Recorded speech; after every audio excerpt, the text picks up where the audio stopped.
Imagine clocking into a 12-hour blood-soaked shift. Oh, man. Yeah, you are hauling wood, you're managing these massive fires, butchering heavy animals, and dealing with, just the sheer endless volume of a nation's failures. It sounds incredibly intense. It is. And the catch. You are legally forbidden to ever sit down. Wait, really? Really. There are literally no chairs allowed in your workplace. You just stand the entire time, day after day, year after year, because your job of mediating between humanity and the divine is, well, it's never actually finished. Right. And today, we're opening up a stack of biblical study notes that argue this ancient, exhausting physical reality of the Levitical priests is actually the perfect architectural metaphor for a world that simply cannot stop grinding. Welcome to the deep dive. Our mission today is to explore a really fascinating theological paradox in these texts. It's this idea that what is called the new creation is invited into a radical life of rest. And to be clear right at the top, Yeah. our goal here isn't to preach, right, or to advocate for a specific religious practice. Exactly, yeah. We are looking at deeply theological source material, sure, but our role is just to impartially unpack the historical arguments, the linguistic nuances, and the narrative arcs presented in these specific notes. Because the architecture of the ideas here is incredibly complex. Okay, let's unpack this. Because if you look at the landscape of modern hustle culture, It's everywhere. right, where we are tracking our REM sleep cycles just to optimize our waking output, or listening to audiobooks at 2x speed on our commutes, this ancient argument for a system of rest feels entirely alien to us. It really does. The sources make a crucial distinction, though. This kind of rest has absolutely nothing to do with, taking a nap or checking out of society. Yeah, the notes suggest we have to look at the biblical text as a grand, interconnected epic, rather than just a collection of disconnected morality tales. Right. It's a narrative that deliberately moves from a lost garden of pristine security, plunges into this grueling desert of exhausting striving, finds a massive structural resolution at a finished cross, and then transitions into a completely internalized, spirit-breathed reality. And to even begin to grasp the weight of that structural resolution, the notes point out that we really have to understand the baseline of toil. Yes, the sheer exhaustion of it. Exactly. We have to look at the psychological and physical weariness described in the text before this concept of rest is even introduced. I think the linguistics provide the best entry point here. When the scriptures talk about rest, they aren't describing, legalistic inactivity. The sources actually highlight two specific terms. Okay, what are they? First, there's the ancient Hebrew word, menuha. In the Near Eastern mindset, menuha was not merely the absence of physical labor. Right, it wasn't just taking a day off. No, it denoted completeness. It meant security, a stable order, and the absolute absence of frantic striving. It sounds like the difference between just putting your laptop to sleep while, 100 browser tabs are still open. Yes, eating up all the RAM in the background. Exactly, versus completely shutting the entire system down, wiping the cache, and starting fresh. The sleep mode might look quiet on the outside, but the internal processor is still quietly hyperventilating, That visual captures the distinction perfectly.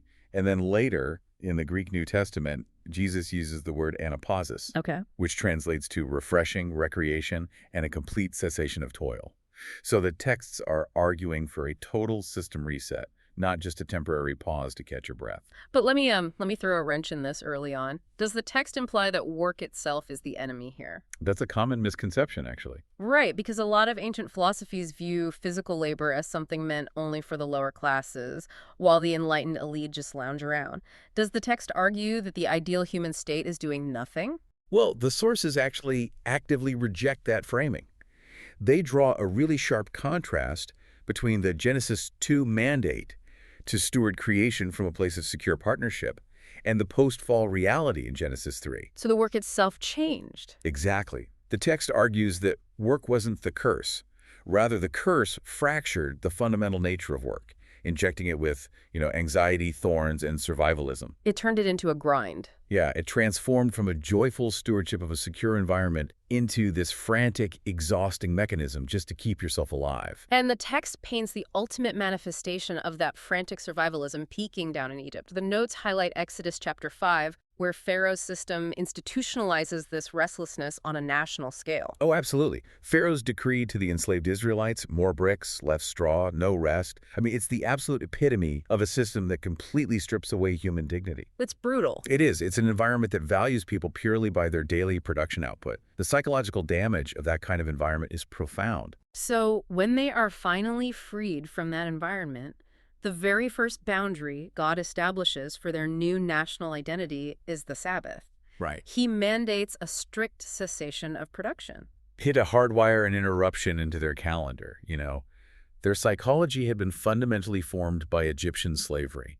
Their internal monologue was basically set to the frequency of, if you stop producing, you die. Wow. Yeah. So the Sabbath served as this radical weekly intervention to break that specific trauma and remind them their value wasn't tied to their brick count. But reading through the notes, even after escaping that literal physical slavery, the narrative suggests they basically traded Pharaoh's bricks for a completely different kind of crushing weariness. Plus spiritual weariness. Yeah. And this is where we get back to those missing chairs I mentioned at the start. I just cannot stop thinking about this architectural detail. What's fascinating here is the meticulous precision in the Old Testament blueprints. The texts outline pages and pages of descriptions for the tabernacle and the temple. We get the exact measurements for everything. Exactly. Yeah. The dimensions of the bronze altars, the golden lampstands, the tables of showbread. Yet amidst all of that ornate furniture, there are 0 chairs provided for the priests. Just imagine the physiological and psychological toll of that reality. You are a Levitical priest. Your entire life is dedicated to this system of mediating between a broken humanity and a holy God. And it's messy work. Very. You're managing massive fires. You're dealing with the blood, the smoke, the sheer volume of a nation's sin, shift after exhausting shift.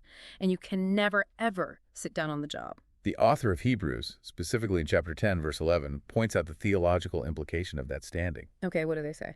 Well, the priests had to stand day after day, offering the exact same sacrifices repeatedly, because those actions could only ever cover sin temporarily. They could never permanently remove the underlying fracture. So the work was literally never finished. Never. It was just this endless treadmill of spiritual performance. There. I mean, you fix the relationship today, but someone fails tomorrow, and you are right back at the altar. It's a completely Sisyphean task.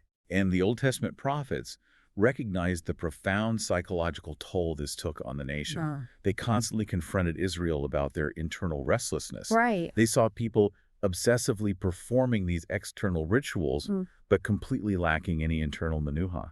Isaiah chapter 28 captures this beautifully, but honestly, tragically.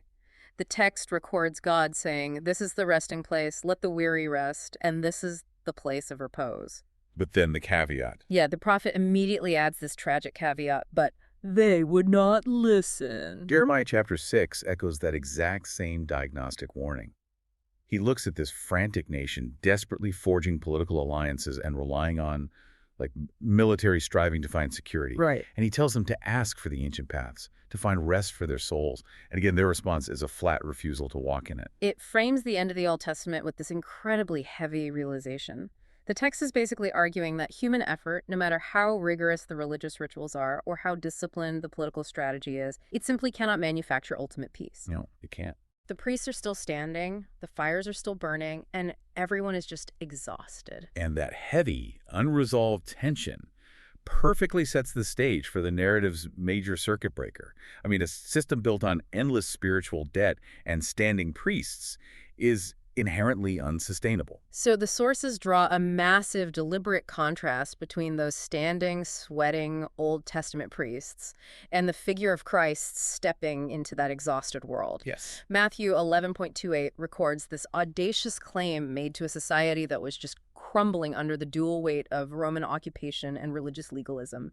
He says, "Come to me, all you who are weary and burdened, and I will give you rest." And the text argues that the fulfillment of that promise didn't happen through, a clever new teaching or an updated philosophy. It happened at the crucifixion, and it hinges on one specific phrase. Okay, here's where it gets really interesting. John 19 records Jesus crying out tetelestai right before he dies. English Bibles usually translate this as "it is finished," but the cultural context of that word completely alters the theological landscape. It really does. Yeah. The historical context reveals that tetelestai wasn't just a generic word for an ending. It was an accounting term. An accounting term. Yeah, it literally meant paid in full. It was written across ledgers to signify that a debt had been completely satisfied. Wow. A lot of theological commentaries use the analogy of someone paying off your mortgage here, but reading the notes, it feels so much more comprehensive and systemic than that. How so? It's more like, imagine a startup company that has been operating for years on massive venture capital debt. The founders are pulling 100-hour weeks, terrified the funding will dry up, sweating every single quarterly report because their entire survival depends on proving their worth to the board. Oh, the stress of that. Exactly. But then a benevolent billionaire acquires the company and completely absorbs all the liabilities. That captures the shift in operational reality perfectly. Because the employees still go to the office the next day, right? They still write code, they still build products. But the existential dread of imminent bankruptcy is instantly gone. The work remains, but the crushing weight of justifying the company's existence has been completely removed. Exactly. When the text says, "It is finished," it is officially announcing the end of the performance-based religious system. The ledger is cleared. Right. Christ absorbed the curse Yeah. of that frantic, failed striving. The text argues that sin wasn't just temporarily covered anymore, like with the priests. It was canceled entirely, removing the underlying guilt that fuels human unrest. But let me play devil's advocate for a second here. Go for it. Saying a spiritual debt was paid 2,000 years ago is great theology, but I still have deadlines, a mortgage, and very real pressures today. Doesn't this entire concept of it is finished just breed massive complacency? If the victory is won, why do anything at all? The sources actually anticipate that exact pushback. Hebrews chapter 4, verse 10 declares that anyone who enters God's rest also rests from their own work. But the text is clear.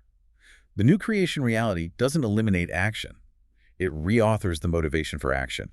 You are no longer working for victory, validation, or acceptance.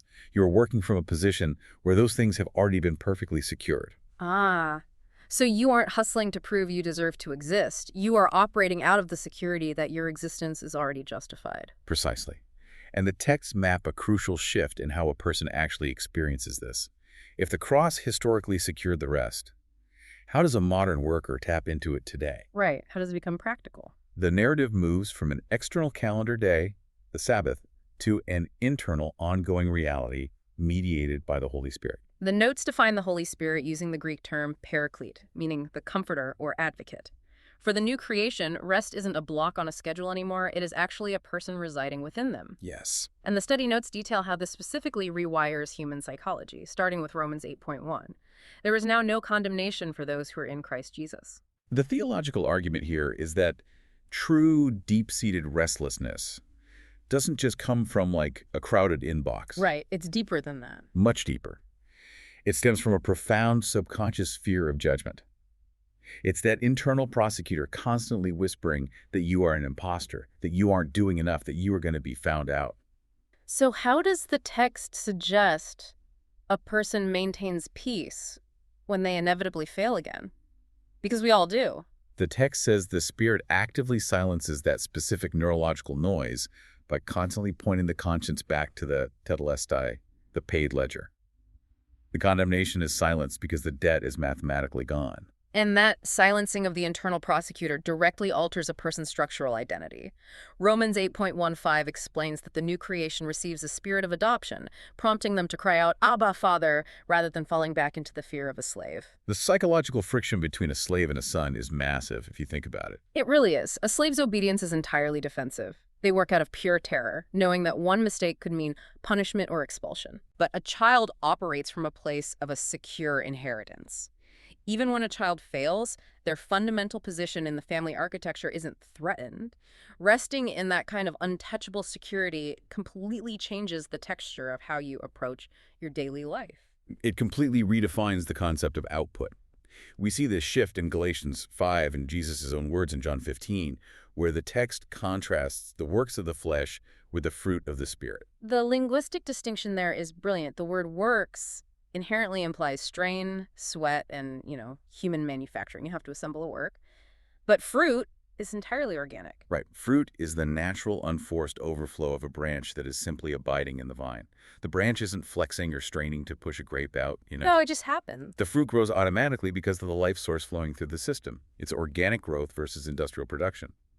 The mechanism of abiding completely replaces the mechanism of hustling. This profound shift from external law to internal peace isn't just an abstract first-century idea either. The notes draw on some prominent historical voices who applied this theology directly to human psychology over the centuries. Yeah, the text brings in Charles Spurgeon, a prominent 19th century preacher, and Timothy Keller, a highly influential modern thinker, to articulate how this dynamic plays out over a lifetime. Spurgeon's analysis of that Matthew 11 passage we discussed earlier, "Come to me and I will give you rest," is so sharp because he catches a duality in the text that is incredibly easy to read right past. Spurgeon points out that Jesus first says, "I will give you rest." He argues this is the rest of justification. Right. It is an immediate, unearned gift of grace the moment a person believes. Yeah. The accounting ledger is cleared instantly. But just a sentence later, Jesus says, "Take my yoke upon you, and you will find rest for your souls." And the rest you find, Spurgeon argues, is sanctification. It is the lifelong day-to-day discovery process of learning how to actually walk in that finished work. It's a process. Exactly. You are continually unlearning the frantic Egyptian habits of the past and discovering how to operate within the new, secure architecture. One is an immediate gift, the other is a lifelong discovery. So what does this all mean for you, the listener, navigating your career or raising a family right now? Timothy Keller took this exact theological framework and used it as a surgical diagnosis of our modern psychology. He did. Yeah. Keller argued that without this specific concept of gospel rest, the human heart will inevitably turn to its work to manufacture an identity. Without it, we use our careers, our income, our gym routines, or even, how well-behaved our kids are to prove our worth. We are just constantly trying to justify our existence to our parents, to our peers, and ultimately to ourselves. Yeah. But Keller says that in this new creation reality, the frantic attempt to justify our own existence is over. The verdict is already in. It is a devastatingly accurate critique of the modern hustle, isn't it? We may not be making literal bricks for Pharaoh, and we may not be hauling animal sacrifices to a tabernacle altar, but the psychological treadmill operates on the exact same motor. We're terrified to stop. We are terrified that if we stop producing, we lose our fundamental value. Which brings us full circle. This deep dive reveals a massive narrative arc in these sources. We started with the sheer physical exhaustion of Egyptian slavery, the system of more bricks, no rest. Right. We moved through the crushing spiritual weight of the law, where the priests could never sit down because the work of managing human failure was never truly finished. And this raises an important question. If all of that striving was definitively ended by the cross, and if the Spirit now provides an internal Sabbath, what does a life of rest actually look like? Yeah. Because the texts are clear that this isn't a call to drop out of society or embrace passive boredom. No, not at all. Ephesians 2.9 says we are saved by grace. That is the position of rest. But it immediately follows up by saying we are created to walk in good works, which were prepared beforehand for us to do. So there is still action. Yes, so it's about having a restful impact. Wow. The bricks of Egypt are gone. We still labor, but the fuel in the engine is no longer anxiety. The pressure to earn the identity is removed, allowing the individual to finally focus on the work itself, rather than what the work says about their worth. As we wrap up, the sources leave a deeply personal reflection question on the table. Take a look at your own life. When you survey your career, your family dynamics, or your personal ambitions, what specific area feels the most resistant to entering this kind of divine rest? Where are you still secretly trying to manufacture your own worth? It forces a hard look at the underlying motivations driving our calendars and our commitments. It really does. If the ultimate biblical symbol of spiritual completion is a permanently finished accounting ledger and an internalized breathing Sabbath, well, perhaps our modern obsession with multitasking and grinding isn't just exhausting us physically, it might actually be a form of deep spiritual amnesia. It's a powerful way to frame it. What if true productivity isn't about how much weight you can carry, but how much you are willing to finally set down? Thank you for joining us on this deep dive.